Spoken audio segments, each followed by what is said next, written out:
He's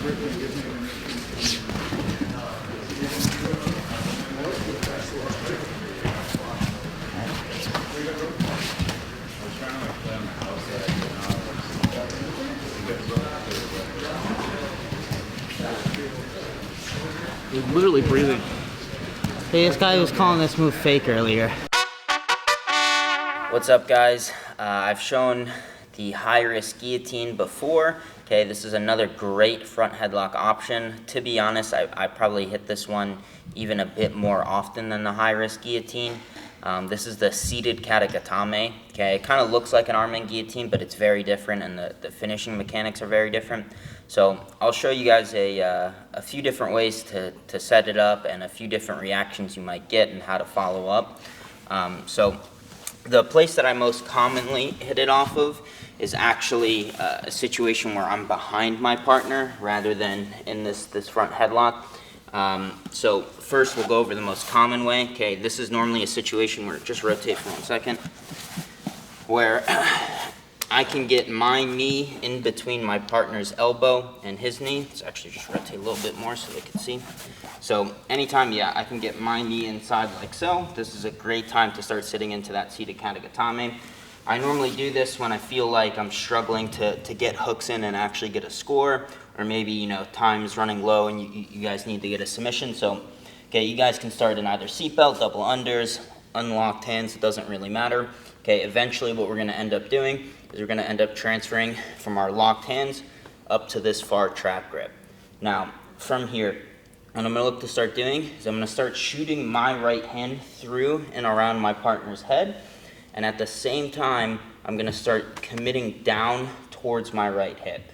So, right arm begins to shoot through, I commit down towards my right hip, and let's rotate around this way. And my goal is to get my hand as high up in the armpit as possible. Okay, you don't wanna be locking up here by the chest, okay? This is gonna be difficult to get the strangles. We wanna get our hand as high up into the armpit as possible, and then from here we wanna lock our hands palm to palm like so. Now from here, I'm gonna commit my back down towards the mat. I'm gonna keep my right foot flared on the outside of his hip like so. And now from here, my left leg is gonna look to start coming towards his far hip. Okay, now when I hook into this far hip, okay, the purpose of this is to make it hard for him to roll to his back, as well as allow me to throw my hips into the strangle. If I just place my foot here, it's not doing either one of those things. This only becomes effective when I give a strong back heel and I take my hips off the mat. Because now it's gonna put weight on that far hip, so it's gonna make it harder for him to commit towards his back, and if he does, it's a lot easier for me to follow and stay connected. And it allows me to start throwing my hips into the strangle. Now, once we have everything locked up here, okay, normally for guillotines, we want to crunch in and think about crunching their chin towards their chest. With this seated Kata-Gatame, it's actually the opposite, okay? I want to move my head away, and it's actually a retraction of my elbow back. So instead of a guillotine where we crunch in like so, it's actually a head moves away and my elbow retracts back. So we've got everything locked in place, our foot's on the hip. From here, we give a strong back heel. We lift our hips off the mat like so. Now my head moves away from my partner's head and my elbow retracts back towards my shoulder, and we get a nice tight finish. Now from here we have our knee in between his knee and elbow. From here we have our tight waist in place. We transfer our hand up to the trap. Now I commit down towards my right hip.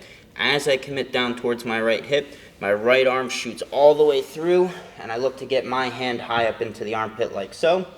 From here, we lock our hands up, palm to palm. We commit our back towards the mat, and we hook our foot into the far hip like so. Again, this is only effective when we give a strong back heel and we physically take our hips up off the mat.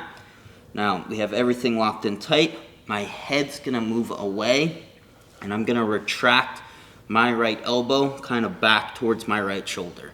So we throw our hips in, head moves away, we retract elbow back, and we get a nice tight strangle.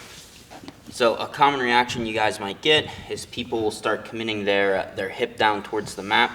But again, this is fairly easy to follow. So from here, we sat into our Kata-Gatame, we have everything in place, and now from here, he'll start kind of committing that hip down towards the mat. But as long as we keep that strong back heel in place, it's gonna be very easy to follow up into top position. Now from here, okay, just because I'm in top doesn't mean I release this back heel. The whole time we're giving a strong back heel, this is gonna, again, throw our hips into the strangle and make everything much tighter. Now from here, it's the same thing of my head kind of moving away as I retract my elbow, and we get that same finish. This is a little bit more of a crunch towards the chest versus a retraction. I still am moving my head away and retracting, but since I'm back heeling and throwing my hips in, it is also gonna crunch his chin in towards his chest, as you guys can see. So every time I back heel, his chin comes in further towards his chest, and then we get a nice tight finish. Now, another reaction you might get, okay, so sometimes when people go to commit their hip towards the mat, if they don't post on your near knee, that's when we go into the previous move. It's very easy to follow up into top position and just finish the strangle there. Now, sometimes when people go to commit their hip towards the mat, they'll post on my right knee in this case, and that'll make it difficult for me to follow on top. So whenever that happens, it's a very great opportunity to start transferring into like Anacondas. So once again, we've sat into our Kata-Gatame, we've got everything in place. Now this time, Freddie does a good job of thumb posting on top of my knee. So now when he commits towards his back, it's gonna disconnect me. Now, go back once. So as I feel this post come in and him starting to sit, what I don't want to happen is I don't want him to sit and immediately get his elbow completely out and away, because now it's gonna be hard to start locking up that figure four. So as he sits, we need to look to try and cover his elbow with our left hamstring. So we're in here, right? We have this on top. As he commits down towards the back, I'm gonna immediately switch from hooking into his far hip to hooking on top of his elbow. So now when he tries to bring that elbow back and away, it's gonna be very difficult. Now from here, we're gonna switch from our palm to palm grip. We're gonna start shooting our arm through. When we shoot this through, we don't wanna extend our hand all the way down where it's easy for him to grip with his secondary hand. So from here, we just slide our wrist up like so, okay? It is still somewhat exposed, but it's gonna be a lot more difficult for him to grab. And again, we're gonna be doing this fairly fast. So we slide our wrist up like so. We lock inside of our bicep, and now from here, we look to get our hand as high as possible. Now, when we go to finish this Anaconda, okay, we wanna eliminate as much of this shoulder as possible. The more in his shoulder is, the more difficult it is for me to get my hand high. So what we wanna do is, if the shoulder's in place like so, we wanna post our right toes on the mat, and we kinda hit a reverse shrimp, so our hips are gonna move closer towards his, and you see how that's removing his shoulder from the lock. Now this is gonna allow me to get my hand up significantly higher. So again, very important detail for finishing. If I'm here, okay, it can still get tight, but it's nowhere near as tight as if I post my right toes in the mat, I hit a reverse shrimp, and I eliminate that shoulder from the lock. Now I can get my hand significantly higher. Now from here, most of the time, I honestly just finish Anacondas by walking my hips in towards his as I think about shooting this hand in a straight motion like so. So I walk my hips in, and then we get a nice tight strangle. So I'll show this from the other angle so you guys can see the footwork too. So we're in here, right? We have our Kata-Gatame in place. Let's just scoot this way a little bit. This time, our opponent does the right thing. He posts the knee. Now, as he commits his back down towards the mat, from here we want to think about hooking over his elbow with our hamstring like so, to make it difficult for him to get that hand out. Again, we don't want a situation where this arm comes out, and now that the figure four becomes a lot harder to lock. So we keep our hands palm to palm, and we focus on covering that elbow like so. Now from here, when we lock, okay, we don't want to just fully extend our arm where he has easy access towards our wrist. Okay, we do extend it somewhat, but we extend it high up on the back like so. We lock up this figure four. Now again, we want to eliminate that shoulder. So what we do is we base our right toes in the mat, and we use a reverse shrimping method, and this is going to help us get our hand significantly higher.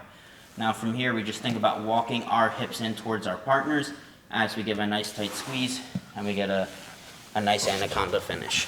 Now, another very common reaction you'll get is people will start sitting through, opening up their elbow and their head, and exposing their back to not get strangled. So we're in here, right? We've got our Kata-Gatame locked up. Now, sometimes people, rather than trying to roll towards the back, towards this far hip, they're gonna start kind of sitting their near hip through like so. Okay, now this is gonna make it very difficult to strangle, but from here it's very easy to just start extending our right leg through and inserting a bottom hook to start exposing the back. Now, when I release my grips, okay, so when I unlock my hands, I need to think about immediately controlling, this side of his body. Again, anytime we're on the back and we only have one hook in place, you want to think about diagonal control. If I just release and I don't think about controlling this, he can start immediately either getting his back towards the mat or turning away. Okay, so we need to insert something to prevent his body from turning. So once we've unlocked our hands, we're gonna immediately come up with our left arm. We're gonna look to just start taking this cupping grip on the shoulder like so. Okay, now this is also gonna make it easy. As I extract my right arm, I can use this cupping grip to pull his head off the mat and make it easy to start inserting my seatbelt. Now we can lock up, bring our left knee towards the top hip, shrimp out, and then look to start inserting our second hook. I hope you guys enjoyed that technique. If you guys want to see more, make sure you check out our submeta. We got, rolling footage there, breakdowns, more techniques, Q&As. We also have a ton of instructionals on BJJ Fanatics. Make sure you guys like, subscribe, leave a comment down below. Let me know what techniques you guys want to see in the future. And make sure you check out our merch and tune in to CJI to watch me and the rest of the boys compete.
Fuck.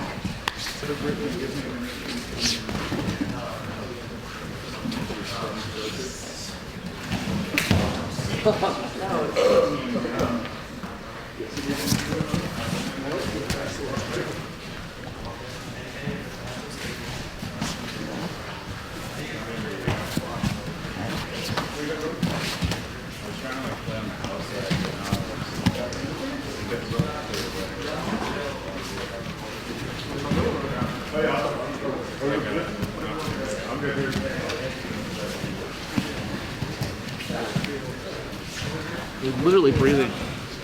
Hey, this guy was calling this move fake earlier. This fake. I defended it.